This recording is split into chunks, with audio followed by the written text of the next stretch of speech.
right, so we discussed the Maxwell-Boltzmann distribution of molecular speed, and from that we derived an expression for distribution of molecular energies. Now that will be very useful. We are going to use that, and but before that, let us just try to describe what is actually our notion of reactions. Now, reaction dynamics says that you can have two different pictures of this entire chemical reaction. Suppose I have A plus B and going into, say, products, and remember that we are describing here by reaction dynamics, we are describing how an elementary reaction happens. Now, elementary reactions can be either unimolecular or bimolecular, but even for unimolecular reaction, a bimolecular collision precedes. Now, the question is, so when a collision happens, then basically two molecules come close together, and then they transfer some energy, and then the reaction happens. Now that we are going to discuss in detail. Now here again we'll be using classical mechanics of the collision, not the quantum mechanics of collision. You can we are ignoring any quantum effect right now. Now an alternative approach, or this approach is actually known as collision theory. An alternative approach is known as transition state theory, which we will not discuss here. And that theory tells that this movement of these atoms or molecules are just like over a potential energy surface. So when you go from, say, higher energy to lower energy, or lower energy to higher energy, you know that there is activation barrier. So this is an energy barrier, and it happens on a free energy surface, which is known as potential energy surface, or in a short form we write it as PES, potential energy surface. Now the theory tells that when at the barrier top, you can have a situation. Suppose the reaction is something like this. Let's say we're breaking a bond. Say I have a CD, okay, and then or say something, and then this in the reaction is something like that. I'm just breaking that CD bond, and it says that when this there will be a situation where basically this bond is neither broken nor formed. It is something like that. So that will happen right at the top of the barrier. And if you can think that, okay, I have a very transiently living species which looks like that, then I can actually ask this question: what are the properties of this species? And then I don't need to calculate how many collisions are happening and all this thing. If I know actually this thing, which is known as this transition state. Now the transition state, the way I have described is not very rigorous way or very correct way.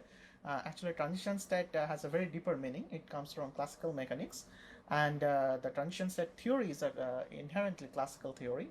And what I just said is better to call as something known as activated complex theory, meaning you think about that there is a complex which is neither CD or C plus D, but actually the bond is half broken. So that complex, if you want to know the properties, if I can calculate the properties, I can calculate the rate constant for this reaction from CD to C plus D. So then actually you don't need to calculate any dynamics. You have to just calculate the equilibrium or thermodynamic properties of this complex, of this activated complex, and that is the beauty of that theory. And so that theory is known as transition state theory, a transition state model. And this is for the bimolecular reactions.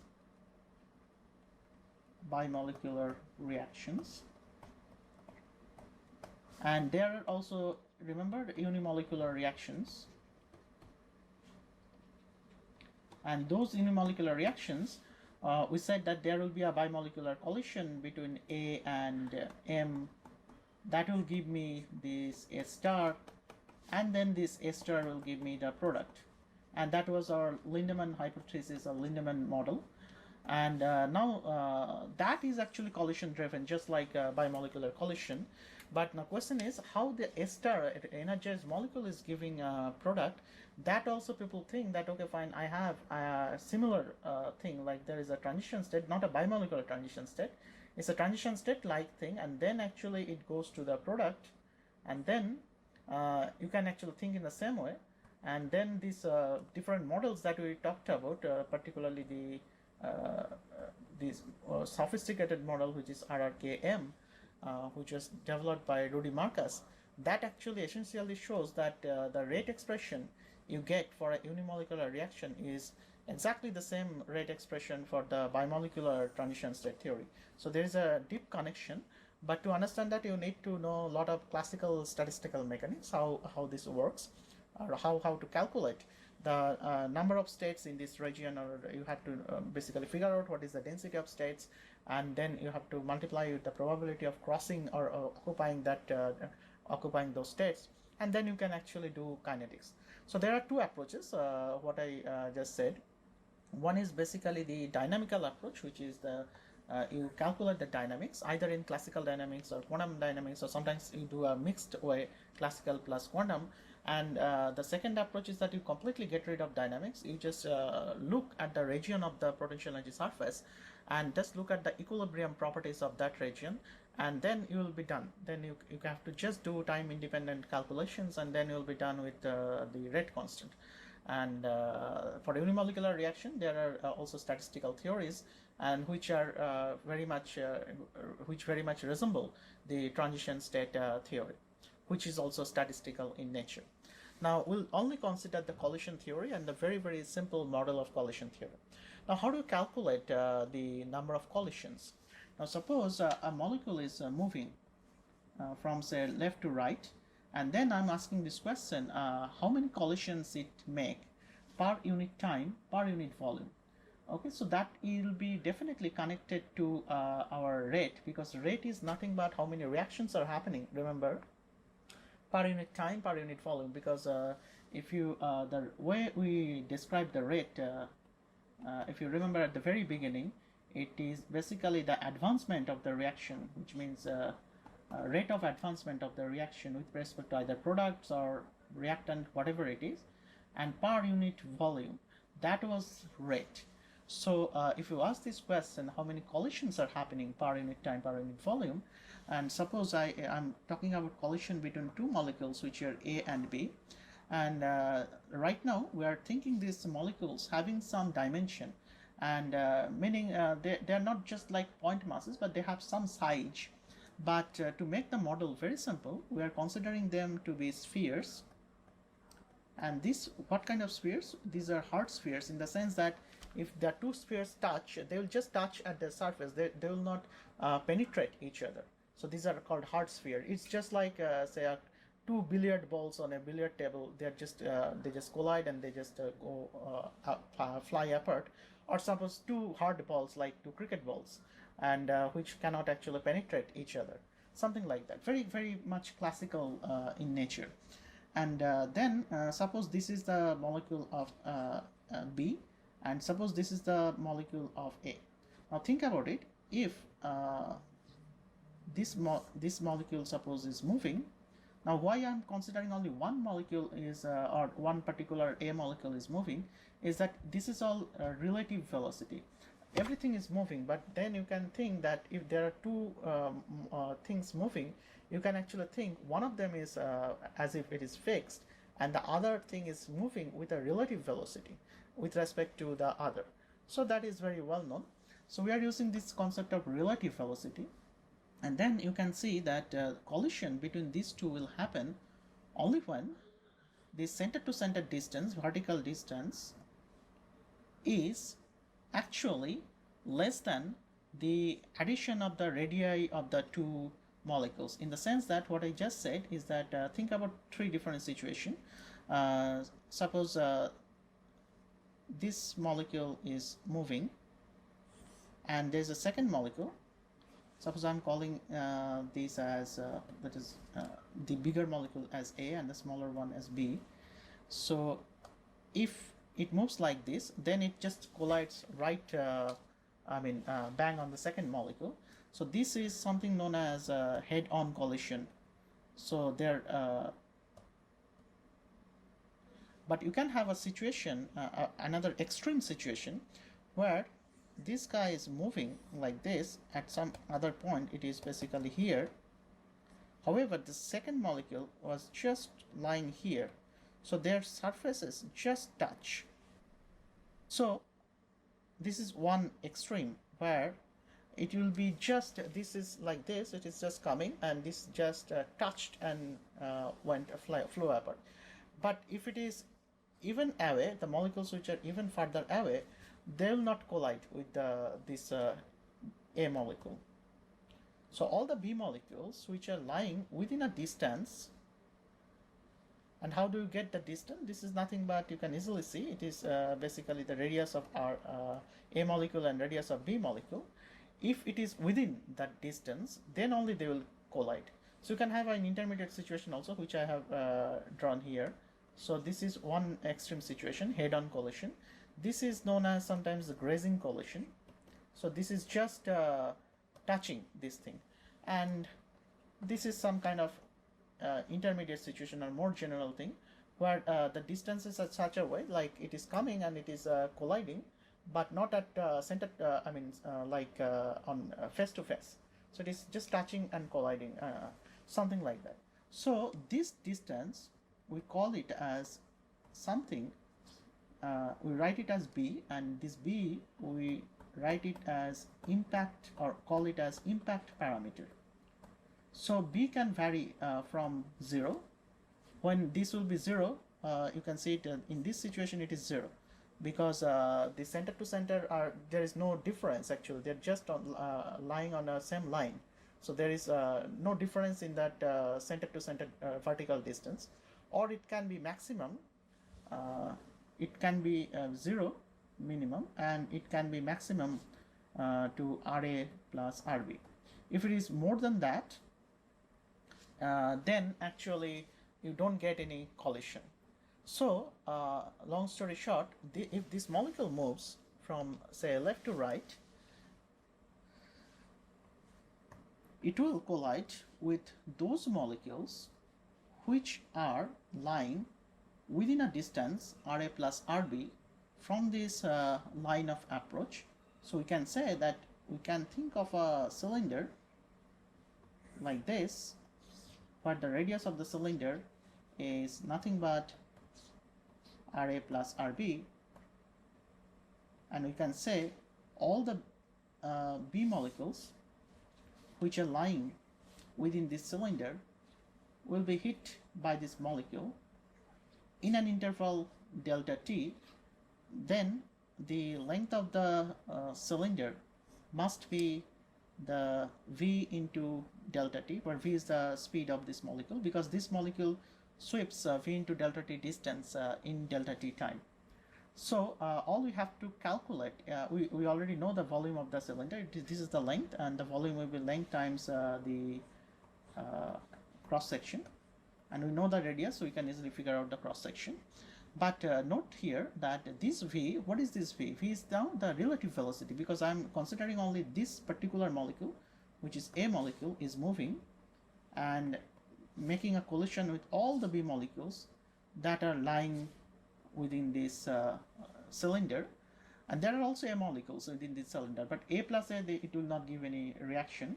So I'm saying that, okay, fine, so all the A plus B collision is giving reaction. Instead of V, I have to take the relative velocity here. So that's why I'm writing V suffix R. And also it is not only one relative velocity, because there will be many molecules, so I have to take an average of the relative velocity. And that is a more accurate way of describing it.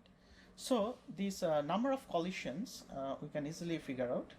This number of collisions, number of, say, I should say the number of A-B collisions, okay, per unit time per unit volume.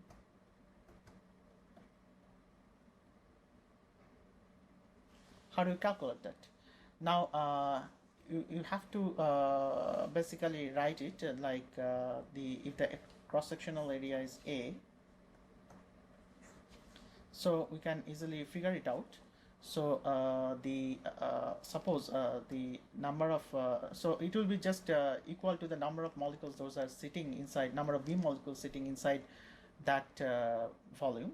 So suppose for that we need to know the density of the B molecule. So I'm writing it as rho B times the volume. Now the volume here is the area.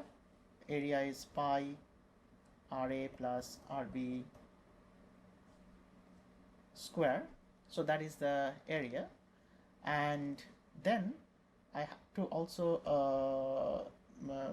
get the volume. So the volume will be V relative. I can write R or REL into delta T. So this is the length and this is the area. This is basically the length. Area times L is the volume. So that's what I'm doing. And this is basically this number, what I just wrote, is tells me that this is the volume and this is the density of B molecules. Those many B molecules are present in that area, in that volume of the cylinder. So this particular molecule will make collision with those many molecules, and then we have to also calculate per unit time. So I have to divide it by delta T. So the delta T will cancel. But this is for one particular molecule. There are also many other A molecules. Those are also moving. And we can get it how many A molecules are also, other A molecules are also giving the collision. Then we have to also calculate what are the other A molecules present in that volume. But that we have to just multiply it by the density of the A molecules. Because there are there's a volume and I'm just multiplying by the density, then I'm getting the total number. So thus I get the total number of collisions within this volume. Now when I say that it is per unit volume, there's a confusion, because this volume is not a unit volume. This volume is has a something. It is pi Ra plus Rb square into V relative, something like that, into delta T. That was the entire volume. But think about it, like if you consider one say I'm using 1 decimeter cube or 1 liter as my unit volume. Now within that 1 liter volume, what is happening is that so there are some molecules, and those molecules, when they're colliding, they're actually leaving those this area, and the other molecules are also coming into this area. So all these collisions, what is happening, you can actually track one particular molecule, and that will also give you the same number. So what we are saying is that the particular molecule actually leaves that area always in that unit time. But then the other molecules are also coming in. So on a statistical ground, we can say that this is actually per unit volume, because what we calculate is up to this point, this is basically the number of molecules per which actually collides with that. When it moves actually per unit time, those are the number of collisions which one particular A molecule makes with all other B molecules. And if we want to calculate also the number of AB collisions, then we have to multiply it by the number of A molecules. But we know that the number of A molecules per unit volume is nothing but the density of A molecules. So that is the number. So what we get is nothing but, instead of rho, we could also write it as B and A, because that was our original notation. And then what we get here is pi. Now Ra plus Rb, you know that this is nothing but the maximum value of B, or the impact parameter. That I'm writing it as B max squared, times I have relative velocity, an average of the relative velocity. Why average? Because there will be a distribution of velocities for A molecules, distribution of velocities for B molecules. So there will be a distribution of relative velocities also. But you can easily show that distribution will also follow the Maxwell-Boltzmann distribution. And then I'll have A into B. Now this will be, if all collisions give you the reaction, so that will be nothing but equal to your rate. So, and we know that rate of the reaction for a bimolecular elementary reaction can be written as some rate constant into A into B. Then with comparison of this equation, we find that K has the form of pi B max squared times V relative relative velocity or the average of the relative velocity. Now we see that this is very far from the Arrhenius expression where we found that k of t is something, a pre-exponential factor into e to the power minus epsilon by kbt. Now that is missing because the reason is this actually comes instead of epsilon you can write EA. I think we're writing it as EA, but we could also write it as a something like say epsilon and epsilon star because we are using epsilon for Maxwell-Boltzmann distribution. So epsilon or E, whatever you write it, it's just the energy. And instead of epsilon A, I'm writing right now as epsilon star. Now, when you calculate, when you made this model, we said that this is basically the number of collisions and all collisions are giving you reactions. Then actually this will happen. Because if all collisions give me a reaction, remember then the idea is that the activation barrier is 0. So e to the power minus 0 by kbt, that is actually 1. Then actually there is no surprising that I'll get something. So this actually, this expression which you just got is very interesting. This basically tells me the value of A or the pre-exponential factor. And it tells me, okay, so it is basically pi b max square and times v relative velocity. And this is very interesting. So this immediately tells me that A is also temperature dependent. So why? Because the relative velocity is also temperature dependent. Now this relative velocity, the average velocity value we already know. It is 8 kbt by pi m, square root of that. When I write the relative velocity, when you write the relative velocity between two particles, you have to consider one thing, that then you consider one particle fixed and as if the second particle is moving at a speed which is the relative speed between them. By the way, when I say relative velocity, it's basically magnitude of the velocity. It's not exactly velocity. We should call it as a relative speed. Always keep that in mind. But time to time, I just call it as a velocity. But it is just v, or it is actually just the magnitude of the velocity. It is speed. Now, this relative velocity or speed, speed. Think about it. When I write it, then actually the mass will be replaced by not the mass of the molecules, but it will be replaced by the reduced mass. Now you can easily show how it appears. You can show that if the two particles are moving in some direction, then you can resolve this two particle movement into two different frame of reference. One is called the center of mass frame of reference, where as if the two particles together or their joint mass is moving. And the other one is a relative frame where you can show that as if on something, a fictitious mass which is having a reduced mass, where mu is given by this formula. It's basically the mass of A, mass of B divided by mass of A plus mass of B. So a fictitious particle of mass mu is moving. So that's exactly what we are doing. It's a relative frame. As if one is fixed and the other one is moving. Now, strictly speaking, it's a fictitious mass moving, but we will not go into those details. We are saying that, okay, fine, as if one is fixed and relative to that, the other guy is moving. And then again, you can show that the mass will be replaced by the reduced mass. This is basically called a relative frame. Now, the question is, how we'll incorporate this activation parameter? For that, we have to make a choice that all collisions will not give me reactions. Only those collisions which have energy which is slightly above some threshold energy will give me reaction.